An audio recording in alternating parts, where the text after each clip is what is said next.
On Information ce l'écoute. soir, Bloomberg qui rapporte que les États-Unis auraient utilisé presque la totalité de leur stock de missiles de croisière furtifs JASM, c'est ça qu'on appelle ça comme ça, les JASM contre l'Iran, en puisant même dans les réserves allouées à d'autres opérations telles que celle d'un éventuel conflit avec la Chine. Sur 2300 au total avant la guerre, seulement 425 resteraient maintenant. À ce rythme-là, non, ils peuvent pas tenir. C'est aussi ballot que ça. Ils ont tiré 800 Tomahawk sur un stock de 3000, par exemple, et ils en achètent 110 cette année. En missiles de défense solaire, ils ont consommé 3 à 4 ans de production. L'Iran n'a pas plié. À mon avis, l'Iran va les enfumer dans les négociations, etc. Bon, le régime est toujours là et il tire toujours. J'ai regardé les chiffres pour avant-hier. Ils ont tiré en gros 150 objets, missiles ou drones, en direction des pays du Golfe. 150 avant-hier. Général iranien. Attendez, général Yakovlev. Pour finir sur la position américaine, ce que Trump a réussi à faire, c'est briser le mythe de la toute-puissance militaire américaine. C'est fini. Le mythe de la toute-puissance américaine est mort.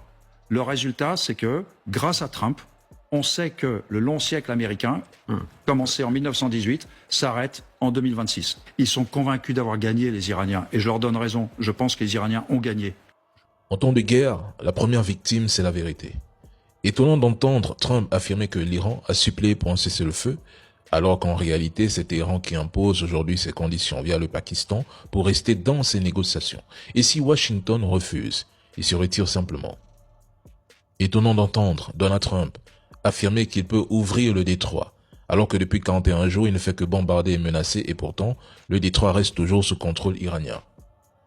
Étonnant aussi, qu'on vous parle d'un Iran déjà tombé, alors même qu'aucune troupe américaine n'a pu être déployée à Téhéran et que même le passage naval dans le détroit reste sous contrôle iranien avec péage.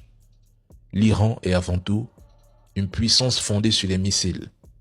Sa marine reste limitée, son aviation manque de modernité et ses blindés sont en grande partie dépassés, mais c'est pourquoi sa stratégie militaire repose largement sur les missiles et les drones, qui constituent le cœur même de sa capacité de dissuasion depuis 30 à 40 ans.